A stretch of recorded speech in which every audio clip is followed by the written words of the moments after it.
C'est un choix qui appartient aux autorités sénégalaises désormais. C'est à eux de décider s'ils poursuivent la voie que nous avons ouverte. Le dossier est ouvert à la CPI, de nombreuses victimes se sont constituées. S'ils décident de créer un mécanisme mixte sur le terrain sénégalais, le Sénégal a une expérience des juridictions de cet ordre-là. Il l'avait fait même avec un ancien président tchadien, vous vous en souvenez, Hissène Habré. Ils ont des hommes de droit suffisamment qualifiés, dont certains ne se sont pas compromis. Ils sont rares. Mes confrères sont les premiers sur cette liste, qui peuvent mettre en œuvre ces mécaniques-là.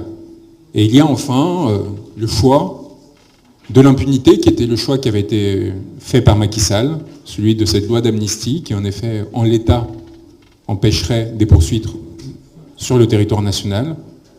Et donc il appartient à ces autorités de vous répondre. L'avocat, et ça me permet de répondre à la question du lien avec le peuple sénégalais, l'avocat est l'instrument de la volonté de son client. L'avocat, évidemment, fixe le cadre, traduit la volonté du client en des termes juridiques, donc dans le cadre qui lui a été fixé par la loi, c'est-à-dire par la volonté du peuple. Et quand le client de l'avocat est Premier ministre de son pays, eh bien, il peut lui suggérer de prendre des initiatives pour changer cette loi, pour la faire évoluer, pour l'amener quelque part qui serve son intérêt politique, celui de son peuple, donc, ou y renoncer. Et donc, à partir de là, mon travail a été fait. Mon travail a été fait, la base juridique et factuelle a été établie. D'ailleurs, la communication a été rendue publique, pas ses annexes, pas les 700 pièces que nous avons recueillies grâce à un effort extraordinaire du peuple sénégalais lui-même, qui nous a aidés à recueillir partout sur le territoire. Et je pense que le moment le plus émouvant, parce que mon confrère parlait de souffrance, moi je n'ai pas du tout souffert dans cette aventure, y compris à Rebeuss. S'il vous plaît, derrière, s'il vous plaît. Y compris à Rebeuss, c'était pour moi un sentiment de fierté extraordinaire que de me trouver aux côtés d'un peuple qui s'était levé. Je pense que vous ne vous rendez peut-être pas compte, mais je pense que vous vous rendez compte, parce que vous avez tous connu des moments, et j'en ai connu un qu'en sortant de la conférence de presse dont parlait mon confrère, nous avons, en fuyant les voitures qui nous pistaient, vous parliez de Jack Bauer, mais c'est un moment où on a dû changer à plusieurs reprises de voiture, mettre en place toute une série de stratégies pour déjouer les filatures, stratégie qu'on avait déjà mise en place pour me faire venir au Sénégal et qu'on avait appris notamment avec Wikileaks. À un moment, on a longé les plages et on a vu toute une jeunesse sur ces plages. Et je peux vous dire que c'est ces moments-là qui peuvent être très difficiles, lors desquels il peut être très difficile de ne pas vaciller, de ne pas se sentir seul, et de ne pas se dire que tout cela a été fait en vain, et qu'en fait, quelque part, nous serions fous ou dans l'erreur. Ces moments où, tout d'un coup, vous voyez une société qui accepte la violence, qui accepte de renoncer à sa souveraineté, du moins en apparence. C'était, souvenez-vous, quelques jours après l'arrestation d'Ousmane Sonko, lors desquels, pour la première fois, le peuple ne s'était pas levé. Et si je suis venu, c'est aussi pour cela. Parce que j'ai senti qu'Ousmane Sonko, à ce moment-là, pouvait être, pour la première fois, en difficulté dans une sensation de solitude qui pouvait être extraordinairement dangereuse pour lui, pour tous les militants qui croyaient à travers lui. Et la personne qui est à ma droite, qui a partagé ma cellule pendant ces quelques jours, l'a ressenti, cette crainte et cette solitude. Et on en a parlé. On en a parlé de ce moment-là, de ce moment de tremblement où on se dit, mais en fait, on va rester là. Et la question que je me posais à Rebeuss, c'était celle-là. Est-ce que, parce que je voyais, on avait RFI, et je voyais qu'il y avait des manifestations de gilets jaunes, je voyais qu'il y avait le barreau de Paris, et j'entendais surtout le silence de la France, du gouvernement français. Et je me disais, mais peut-être que je vais rester là. Peut-être que ce sera des mois, peut-être que ce sera des années, et je l'aurais accepté s'ils avaient respecté les règles, eux, s'ils m'avaient arrêté, par exemple, sur le territoire sénégalais. J'aurais accepté, prise de risque, engagement, on sait où on va, on sait pourquoi on le fait, on assume, et on avait commencé à parler de stratégies de résistance à mettre en place à Rebeuss pour les mois suivants, à commencer par la coupure de contact avec les gardes pénitentiaires, et l'importation de stratégies qui avaient été adoptées par l'IRA dans son combat contre le Royaume-Uni, j'avais commencé à expliquer à quel point les prisonniers étaient le cœur de tout mouvement politique dans des stratégies de résistance dans lesquelles ils sont majoritaires dans un pays. Et à quel point, à partir des mouvements de prisonniers, tout un pays peut s'embraser.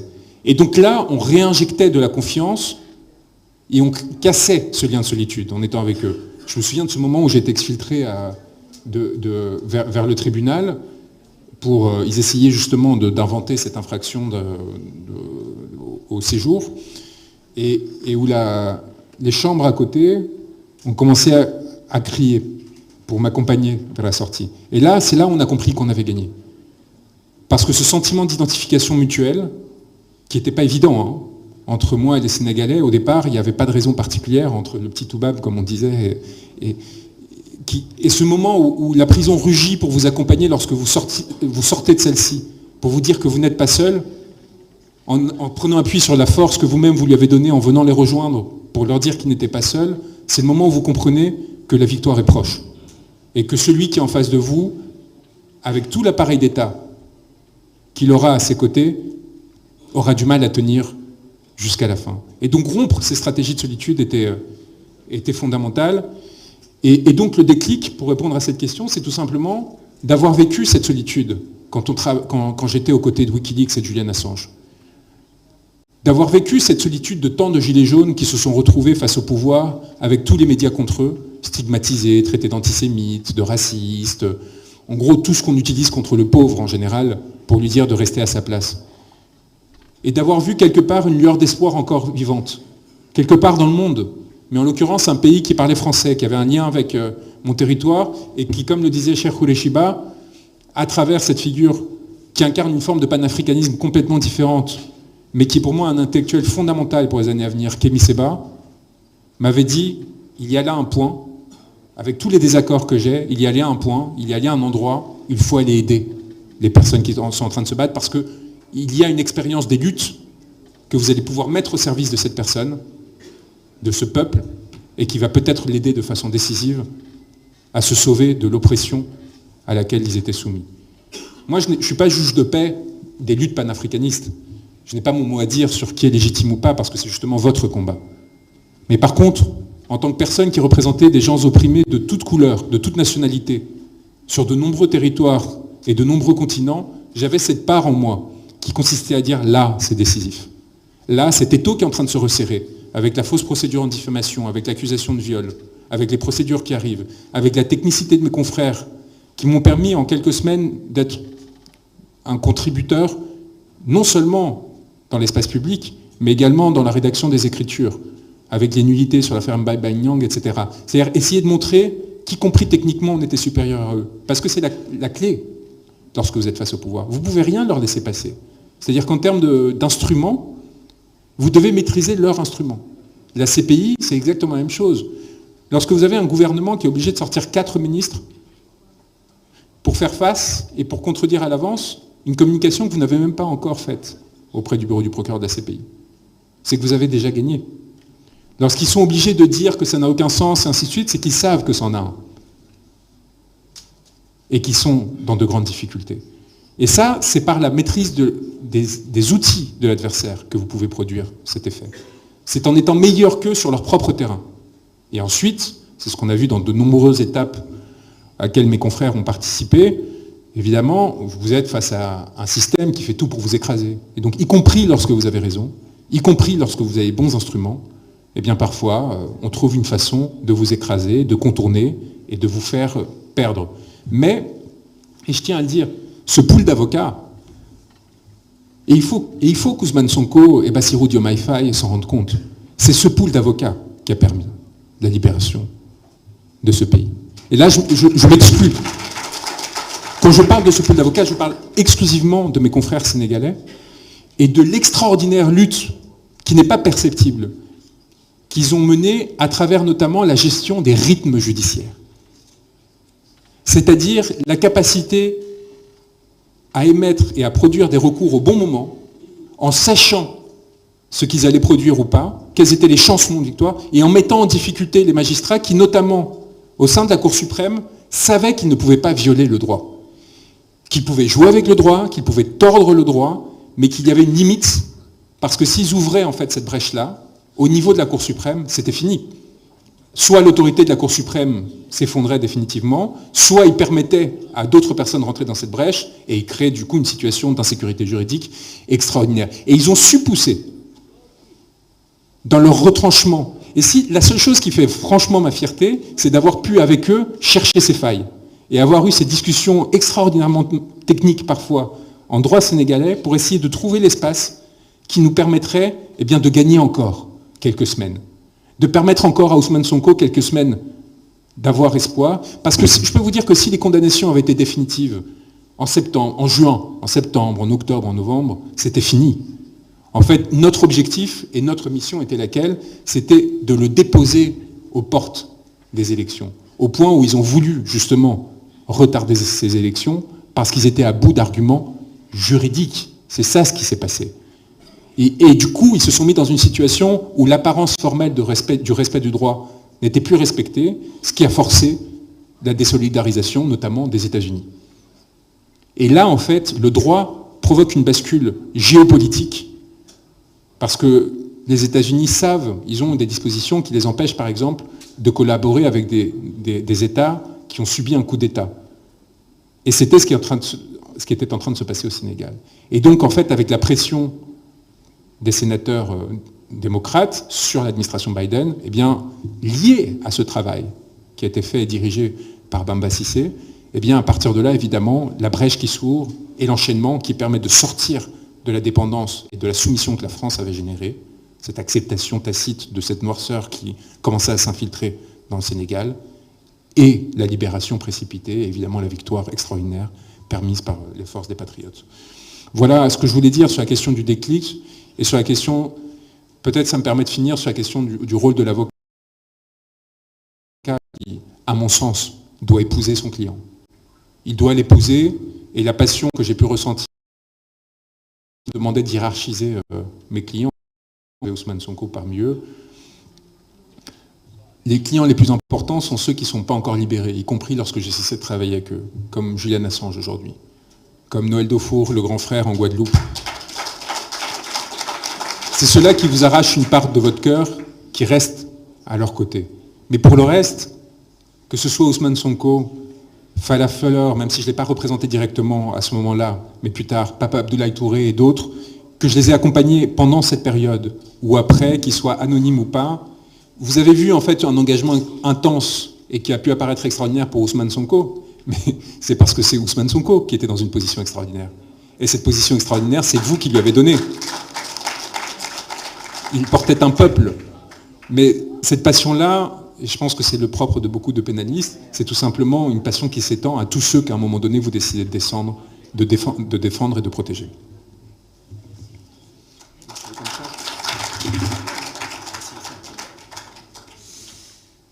Je pense que Juan a résumé la question. On peut nuancer un peu un certain propos pour dire que le droit peut aussi être au service de la politique. Et il l'a effleuré. Lorsque Ousmane Sonko a été arrêté et transféré à Sébikotane, je suis allé le voir le lendemain matin. Il était toujours en grève de la faim, je le rappelle. J'étais très triste. Je lui ai dit que je te promets une chose, il n'y aura plus de répit dans les procédures. Et c'est effectivement ce qui s'est passé. Juan parlait de la cadence des procédures, parce qu'on avait beaucoup de choses à dire, et à toute chose, comme on dit, malheur est bon. Si Ousmane Sonko n'était pas arrêté, il n'y aurait pas toutes ces procédures peut-être. Et ces procédures ont mis en exergue la violence d'État à l'époque et permis aux Sénégalais de constater effectivement qu'il serait nécessaire de mettre fin à cette violence et porter au pouvoir Pastef. D'où le rôle important que les avocats ont joué, même si aussi de l'autre côté les détenus politiques, les acteurs majeurs, la société civile, tous les Sénégalais ont mis de leur sien pour que la révolution sonne. Une question m'a été posée, une première question: pourquoi le président de la République devrait rester au Conseil supérieur de la magistrature? Pour moi, c'est une position de principe pour deux raisons. La première raison est une raison de légalité pure, parce que le chef de l'État nomme aux emplois civils et militaires, tel que cela ressort de la Constitution. La deuxième raison est une raison d'opportunité, parce que pour moi, on ne peut pas laisser les juges, eux seuls entre eux, décider de qui affecter à quel poste. Ça peut créer une concurrence nocive au sein de la magistrature. Et je vous dis que beaucoup de magistrats ne sont pas d'accord avec le fait d'ailleurs que le président puisse quitter le Conseil supérieur de la magistrature. Dans ce tohu-bohu, entre guillemets, il faut un arbitre. Et cet arbitre qui est au-dessus des contingences est le président de la République. Nous savons que le président Bassirou Diomaye Faye, comme je l'ai dit tout à l'heure, est sur les principes. Et il ne lui appartiendra pas, pour des raisons purement politiques, de dicter la marche des choses. Ce n'est ni dans sa nature, ni dans son éducation. Une question m'a été posée, je pense que c'est une question piège. Droit et politique, parce que le président de la République définit la politique judiciaire. Alors le droit et la politique ne peuvent pas être exclus, il ne peut pas y avoir une dichotomie, une exclusion entre le droit et la politique, dès lors que le président de la République définit la politique judiciaire. Je pense que la Constitution ne dit pas ça. La Constitution dit que le président de la République définit la politique de la nation. Je pense que c'est ça. Quand on parle de politique judiciaire, ce n'est pas la politique au sens malsain du terme. C'est différent. Quand on parle de politique et de droit, c'est le fait pour quelqu'un qui soit au-dessus du lot d'utiliser la justice pour obtenir soit des libérations ou des condamnations. C'est rendre la justice politicienne. C'est de ce dont on parle quand on parle de politique dans le droit. C'est bien de ça dont on parle. C'est le fait pour le parquet de se voir utilisé par les autorités politiques qui sont au-dessus de lui pour orienter les procédures, aller vers les condamnations, utiliser, comme je vous l'ai dit, les mandats de dépôt systématiques contre des opposants. Et c'est pourquoi je vous ai parlé des lois senghoriennes. Donc on est dans l'application de la politique politicienne au cœur du droit. C'est de ce dont on parle. Mais quand la Constitution dit que le président définit la politique de la nation, ça c'est de la politique saine. Saine, ce n'est pas de la politique politicienne. Donc il y a une nuance, c'est deux choses différentes. Donc je crois que j'ai épuisé les deux questions. Je laisse la parole au modérateur, à la modératrice plutôt. Merci, maître. Donc moi je suis mitigée. Hein.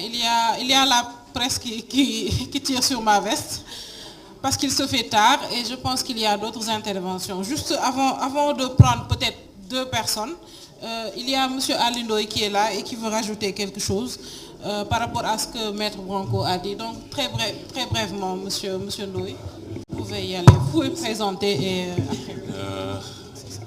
Monsieur Alindoy, donc, legal assistant en coopération judiciaire au niveau du bureau du procureur de la Cour pénale internationale. Je pense que Juan Branco me connaît très bien.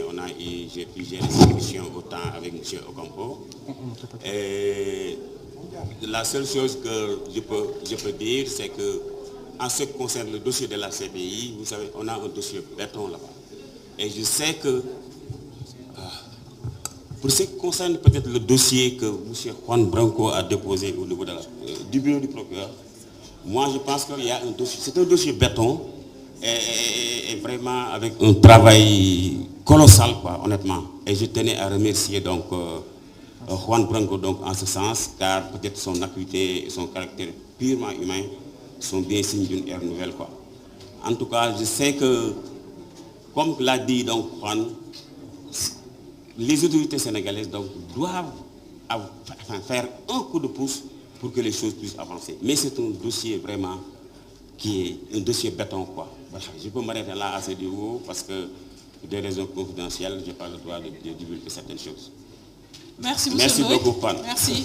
Donc, on me signale qu'il y a un match du Sénégal qui se déroule à l'instant. Être patriote, c'est aussi supporter les Lions de la Teranga. Donc, il y a beaucoup de questions. Je sais que vous avez beaucoup de questions à l'endroit de nos conférenciers, mais malheureusement, nous allons devoir lever la séance pour permettre à ceux qui doivent rentrer et suivre le match d'être à l'aise pour le faire. Donc, nous vous remercions tous de votre présence. Merci à très beaucoup. bientôt, Inch'Allah. Et merci à nos conférenciers. Vous n'avez pas le droit de partir, hein. Je veux une photo avec tout le monde, hein. Avec le pêcheur, avec...